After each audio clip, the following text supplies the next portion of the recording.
ஓம் சாந்தி. April 19, 2024. காலை முரளி பாப்தாதா, மதுபன். இனிமையான குழந்தைகளே, முழு உலகினதும் விரக்தி கூக்குரலை முடித்து வெற்றி முரசை கொட்டவே தந்தை வந்துள்ளார். இந்த பழைய உலகில் விரக்தி கூக்குரல் உள்ளது. புதிய உலகில் வெற்றி முரசு கொட்டப்படுகிறது. கேள்வி: எந்த இறை ஒழுக்கத்தை பின்பற்றுவதன் மூலம் செல்வந்தர்களால் செய்ய முடியாததால் ஏழைகளால் மாத்திரம் தந்தையிடமிருந்து முழு ஆஸ்தியையும் பெற முடிகின்றது? பதில்: இறை ஒழுக்கமானது முழுமையான ஏழையாகுவதாகும். உங்களிடம் உள்ள அனைத்தையும் மறப்பதும் ஆகும். எனவே ஏழை குழந்தைகளால் அனைத்தையும் இலகுவாக மறந்துவிட முடிகிறது. எவ்வாறாயினும் தாங்கள் சொர்க்கத்தில் வாழ்வதாக நம்பும் செல்வந்தர்களின் புத்தி எதையும் மறப்பதில்லை. இதனாலேயே தங்கள் செல்வம், சொத்து, நண்பர்கள் மற்றும் உறவினர்களை நினைவு செய்பவர்களால் உண்மையான யோகிகள் ஆக முடியாது. அவர்களால் சொர்க்கத்தில் ஓர் உயர்ந்த அந்தஸ்தை பெற முடியாது. ஓம் சாந்தி. நம்பிக்கைக்குரிய புத்தியுடைய இனிமையிலும் இனிமையான குழந்தைகள் முழு உலகிலும் உள்ள சண்டை சச்சரவை முடிக்கவே தந்தை வந்துள்ளார் என்பதை நன்றாக அறிந்திருப்பதுடன் அவர்கள் உறுதியான நம்பிக்கையையும் கொண்டுள்ளார்கள். தந்தை இந்த ஷரீரத்தினுள் பிரவேசித்துள்ளார் என்பதை புத்திசாலிகளாகவும் விவேகிகளாகவும் உள்ள குழந்தைகள் அறிவார்கள். அவரின் பெயர் ஷிவ் பாபாவாகும். அவர் ஏன் வந்துள்ளார்? விரக்தி கூக்குரலை முடித்து வெற்றி முரசு கொட்டவே வந்திருக்கின்றார். மரண பூமியில் அதிக அளவில் சண்டை சச்சரவுகள் போன்றவை உள்ளன. அனைவரும் தங்களுடைய கர்ம கணக்குகளை தீர்த்து வீடு திரும்ப வேண்டும். அமரத்துவ பூமியில் சண்டை சச்சரவு என்ற கேள்விக்கு இடமில்லை. இங்கே அதிக அளவு குழப்பங்கள் உள்ளன. இங்கே பல நீதிமன்றங்களும் நீதிபதிகள் போன்றவர்களும் உள்ளனர். எங்கும் அதிக அளவு வன்முறைகள் உள்ளன. பாருங்கள், வெளிநாடுகளிலும் அதிக அளவு குழப்பங்கள் உள்ளன. முழு உலகிலும் அதிக அளவு முரண்பாடுகள் உள்ளன. இதுவே பழைய தமோபிரதான் உலகம் என்று அழைக்கப்படுகிறது. இங்கே எங்கும் குப்பையை தவிர வேறெதுவும் இல்லை. எங்கும் காடுகளே உள்ளன. இவை அனைத்தையும் முடிவுக்கு கொண்டு வருவதற்காகவே எல்லையற்ற தந்தை வந்துள்ளார். குழந்தைகளாகிய நீங்கள் இப்பொழுது மிகவும் புத்திசாலிகளாகவும் விவேகமானவர்களாகவும் ஆக வேண்டும். குழந்தைகளாகிய நீங்களும் தொடர்ந்து சண்டை சச்சரவுகளில் ஈடுபட்டால் நீங்கள் எவ்வாறு கடவுளின் உதவியாளர்கள் ஆக முடியும்? மிகவும் நன்றாக உதவி செய்யக்கூடிய குழந்தைகளே பாபாவிற்கு தேவை. அவர் புத்திசாலிகளையும் விவேகிகளையும் எவருடனும் எவ்வித முரண்பாடுகளும் கொண்டிருக்காதவர்களையுமே விரும்புகின்றார். இது ஒரு பழைய உலகம் என்பதை குழந்தைகளாகிய நீங்களும் புரிந்து கொள்கிறீர்கள். எண்ணற்ற சமயங்கள் உள்ளன. இது விகாரம் நிறைந்த தமோபிரதான் உலகமாகும். முழு உலகமும் தூய்மையற்றது. இந்த தூய்மையற்ற பழைய உலகில் சண்டையை தவிர வேறு எதுவுமே இல்லை. இவை அனைத்தையும் முடிவுக்கு கொண்டு வந்து வெற்றி முழக்கத்தை ஏற்படுத்தவே தந்தை வருகின்றார். இவ்வுலகில் எவ்வளவு துன்பமும் அமைதியின்மையும் உள்ளது என்பது உங்கள் ஒவ்வொருவருக்கும் தெரியும். இதனாலேயே அவர்கள் உலகில் அமைதியை வேண்டுகிறார்கள். எவ்வாறு எந்த மனிதராலும் முழு உலகிலும் அமைதியை ஏற்படுத்த முடியும்? அவர்கள் எல்லையற்ற தந்தையை கற்களிலும் கூழாங்கற்களிலும் இருப்பதாக காட்டியுள்ளார்கள். இதுவும் ஒரு நாடகமே ஆகும். எனவே தந்தை குழந்தைகளாகிய உங்களுக்கு கூறுகின்றார், இப்பொழுது விழிப்பாகவும் சுறுசுறுப்பாகவும் இருங்கள். தந்தையின் உதவியாளர்கள் ஆகுங்கள். நீங்கள் தந்தையிடமிருந்து உங்கள் ராஜ்ய பாக்கியத்தை பெற வேண்டும். அதனை விட குறைவானதை அல்ல. அதில் பெருமளவு சந்தோஷம் உள்ளது. தந்தை கூறுகின்றார், இனிமையான குழந்தைகளே, நாடகத்திற்கு ஏற்ப எல்லையற்ற தந்தை வந்து உங்களை பல மில்லியன் மடங்கு பாக்கியசாலிகள் ஆக்குகின்றார். லக்ஷ்மியும் நாராயணரும் பாரதத்தை ஆட்சி செய்தார்கள். பாரதம் ஸ்வர்க்கமாக இருந்தது. ஸ்வர்க்கம் உலக அதிசயம் என்று அழைக்கப்படுகிறது. திரேதா யுகத்தை கூட அவ்வாறு அழைக்க முடியாது. குழந்தைகளாகிய நீங்கள் அத்தகைய ஸ்வர்க்கத்திற்கு செல்ல முயற்சி செய்ய வேண்டும். அங்கு நீங்கள் ஆரம்பத்திலேயே செல்ல வேண்டும். குழந்தைகளாகிய நீங்கள் ஸ்வர்க்கத்திற்கு செல்ல விரும்புகின்றீர்கள். நீங்கள் லக்ஷ்மி அல்லது நாராயணன் போன்றோ ஆக விரும்புகின்றீர்கள். இப்பழைய உலகில் அதிக அளவு துன்பம் ஏற்பட உள்ளது. இரத்த ஆறு பாயும். இரத்த ஆற்றின் பின்னர் நெய் ஆறு பாயும். இதுவே பார்க்கடல் என்று அழைக்கப்படுகிறது. இங்கு அவர்கள் பெரிய குளம் ஒன்றை கட்டி நல்ல நாள் என தீர்மானித்து அதனுள் பாலை ஊற்றி அதில் நீராடுவதற்கு வருகிறார்கள். அவர்கள் ஒரு சிவலிங்கத்தின் மீது பாலை ஊற்றுகிறார்கள். சத்யுகத்தின் புகழ் ஒன்று அங்கு நெய் ஆறும் பாலாறும் பாயும் என்பதாகும். அவ்வாறு எதுவும் அங்கு இல்லை. ஒவ்வொரு 5000 வருடங்களும் நீங்கள் உலக அதிபதிகள் ஆகின்றீர்கள். இந்நேரத்தில் நீங்கள் அடிமைகள், பின்னர் நீங்கள் சக்கரவர்த்திகள் ஆகுவீர்கள். தத்துவங்கள் அனைத்தும் உங்கள் அடிமைகளாகும். அங்கு ஒருபொழுதும் காலம் தவறி மழை பெய்யாது, ஆறுகள் பெருக்கெடுக்க முடியாது, அங்கு அனர்த்தனங்கள் எதுவும் இடம்பெற முடியாது. ஆனால் இங்கு எவ்வளவு அனர்த்தனங்கள் இடம்பெறுகின்றன என்று பாருங்கள். அங்கே உண்மையான வைஷ்ணவர்களே அன்றி விகாரம் நிறைந்த வைஷ்ணவர்கள் இருப்பதில்லை. இங்கே ஒருவர் சைவ உணவை உண்பவராயின் அவரை வைஷ்ணவர் என்று அழைக்கிறார்கள். ஆனால் அது அவ்வாறு அல்ல. அவர்கள் தொடர்ந்தும் விகாரத்தின் மூலம் ஒருவருக்கொருவர் பெரும் துன்பத்தை விளைவிக்கிறார்கள். தந்தை மிகவும் நன்றாக உங்களுக்கு விளங்கப்படுத்துகின்றார். கிராமத்து சிறுவன் நினைவு கூறப்பட்டுள்ளான். கிருஷ்ணரை ஒரு கிராமத்து சிறுவனாக காட்ட முடியாது. அவர் வைகுந்தத்தின் அதிபதி. அத்துடன் அவர் 84 பிறவிகளை எடுக்கின்றார்.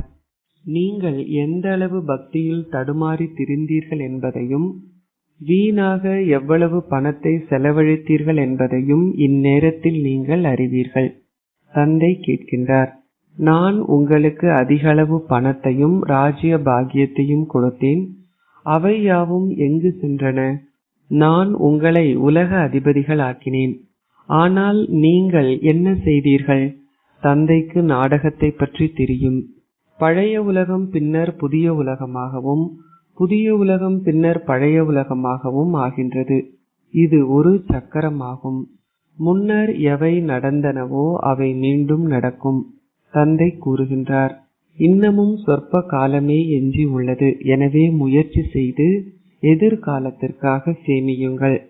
பழைய உலகில் உள்ள அனைத்தும் மண்ணோடு மண்ணாக போகிறது. செல்வந்தர்கள் இந்த ஞானத்தை எடுக்க மாட்டார்கள். தந்தை ஏழைகளின் பிரபு ஆவார். இப்பொழுது ஏழையாக உள்ளவர்கள் அங்கே செல்வந்தர்கள் ஆகின்றார்கள். செல்வந்தர்கள் அங்கே ஏழைகள் ஆகின்றார்கள். இப்பொழுது பல கோடீஸ்வரர்கள் உள்ளார்கள். சிலர் அங்கே செல்வார்கள். ஆனால் பின்னர் அவர்கள் ஏழைகள் ஆகுவார்கள். இப்பொழுது அவர்கள் தாங்கள் சொர்க்கத்தில் இருப்பதாக கருதுகிறார்கள். அவர்களால் அதனை அவர்களது புத்தியில் இருந்து அகற்ற முடியாதுள்ளது. இங்கு தந்தை கூறுகின்றார், அனைத்தையும் மறந்துவிடுங்கள், யாசிப்பவர் ஆகுங்கள். இப்பொழுது கிலோகிராம், கிலோமீட்டர் என அவர்கள் கண்டுபிடித்துள்ளவற்றை பாருங்கள். அக்காலத்தில் ஆட்சியில் உள்ள அரசர் தனது மொழியிலேயே கட்டளைகளை இடுவார். அவர்கள் வெளிநாடுகளில் செய்கின்றவற்றை செய்வார்கள். அவர்களுக்கென்று சொந்த அறிவு இருப்பதில்லை. அவர்கள் தமோ பிரதானமாக உள்ளார்கள். விநாசத்திற்கான பொருட்களை தயாரிப்பதற்கு அமெரிக்காவில் எவ்வளவு பணம் செலவழிக்கப்படுகிறது என்று பாருங்கள்.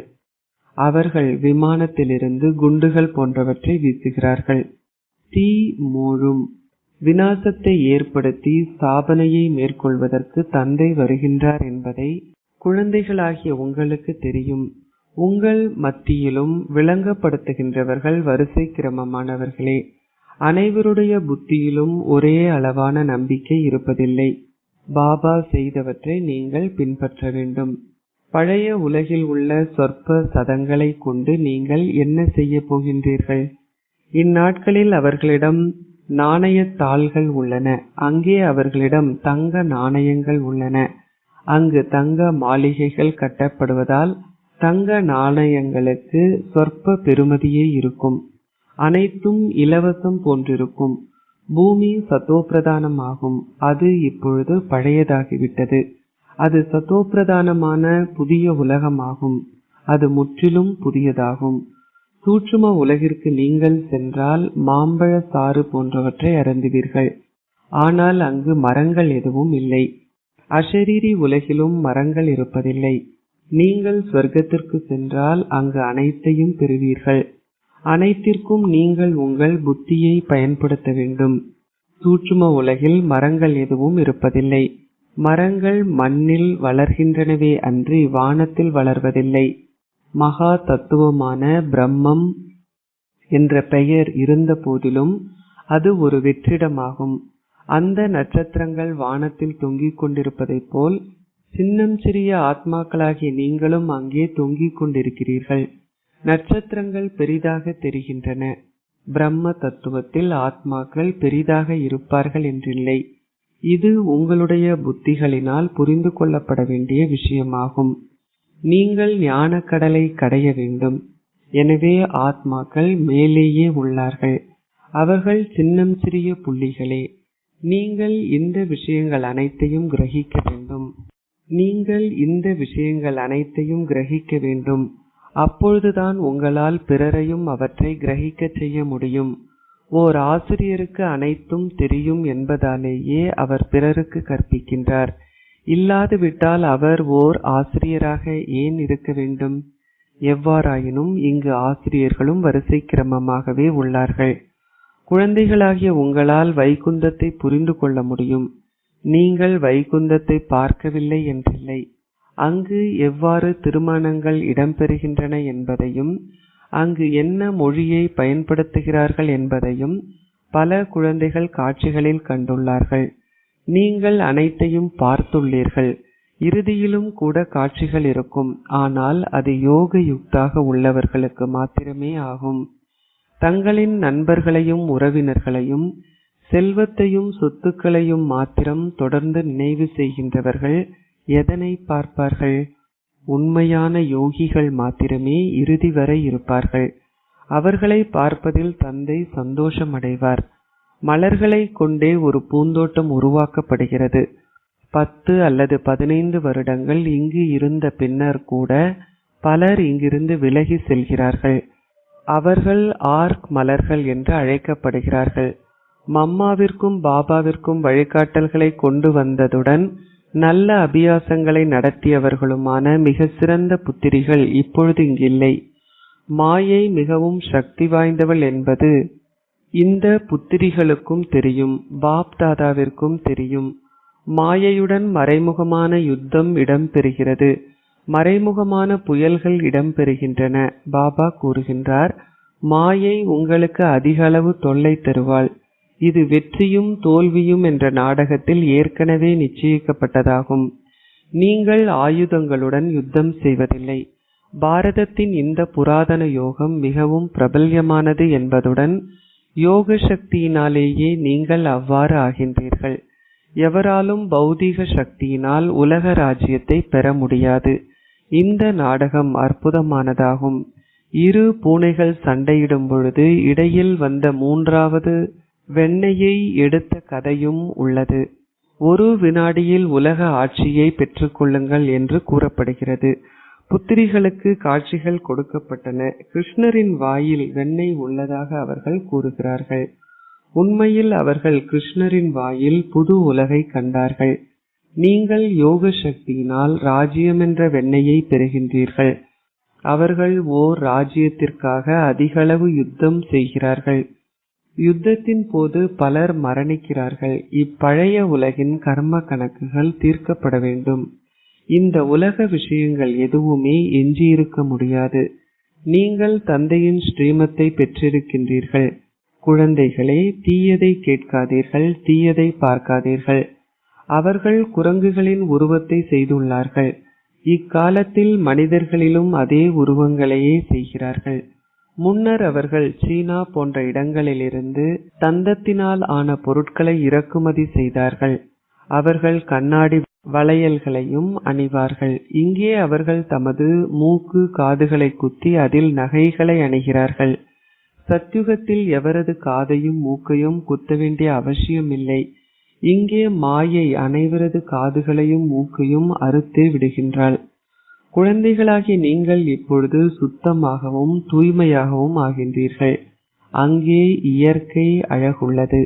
நீங்கள் செயற்கையான எதனையும் அங்கே பயன்படுத்த தேவையில்லை. இங்கே ஷரீரம் தமோபிரதானமான தத்துவங்களால் ஆக்கப்பட்டுள்ளது. இதனாலேயே நோய்கள் போன்றன உள்ளன. இந்த விஷயங்கள் எதுவும் அங்கில்லை. எல்லையற்ற தந்தை உங்களுக்கு கற்பித்து சாதாரண மனிதரிலிருந்து நாராயணனாக உங்களை மாற்றுகின்றார் என்பதால், அதாவது அமரத்துவ பூமியின் அதிபதிகள் ஆகின்றீர்கள் என்பதால், ஆத்மாக்களாகிய நீங்கள் இப்பொழுது மிகவும் சந்தோஷமாக இருக்கின்றீர்கள். இதனாலேயே புகழ் உள்ளது. நீங்கள் அதீந்திரிய சுகம் பற்றி அறிய விரும்பினால் கோபியரையும் கோபிகைகளையும் கேளுங்கள். பக்தர்களுக்கு இந்த விஷயங்கள் தெரியாது. உங்களிலும் வெகு சில குழந்தைகளே சந்தோஷத்தில் நிலைத்திருப்பதுடன் தொடர்ந்து இந்த விஷயங்களை கடைகின்றீர்கள். அப்பாவிகளே அதிக அளவில் தாக்கப்படுகிறார்கள். திரௌபதியின் ஞாபகார்த்தமும் இப்பொழுது நடைமுறையில் இடம்பெறுகின்றன. திரௌபதி ஏன் கூவி அழைத்தாள்?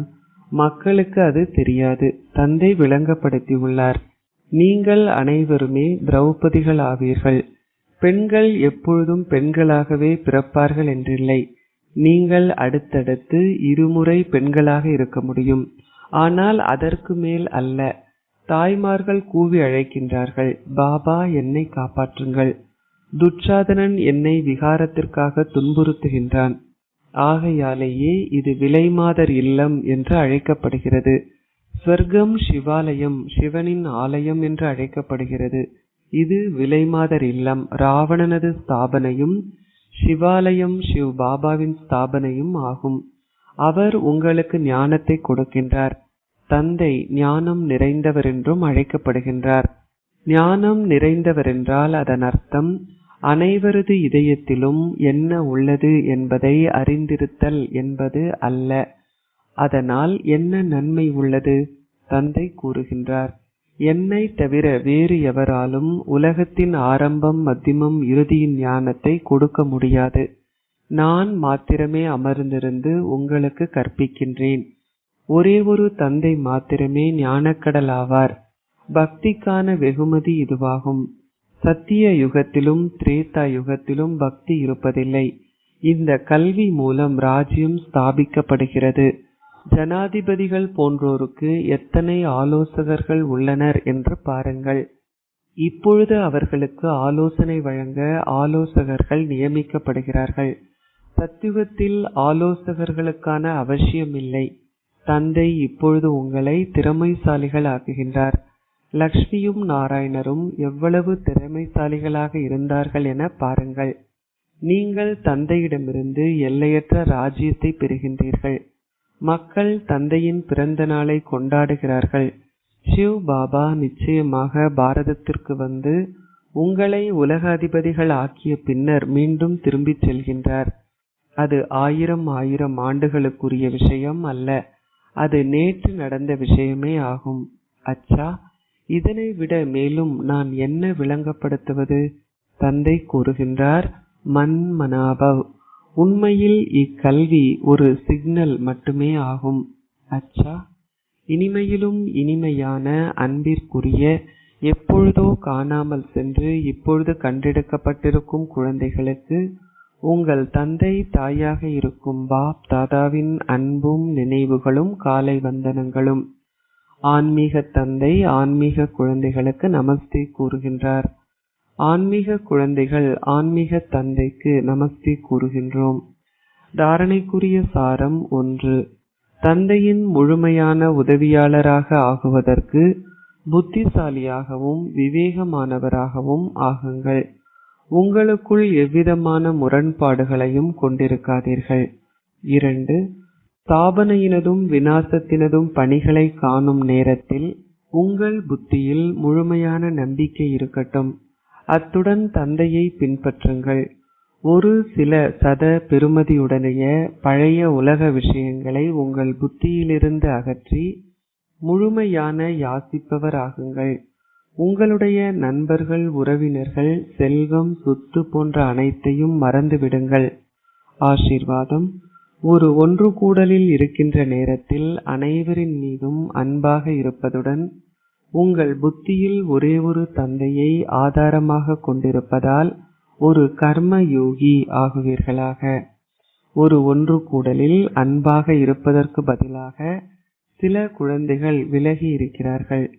தாம் சிக்கிக் கொள்வோம் என அவர்கள் பயப்படுவதால் தாம் ஒதுங்கி இருப்பது நல்லது என அவர்கள் நினைக்கிறார்கள்.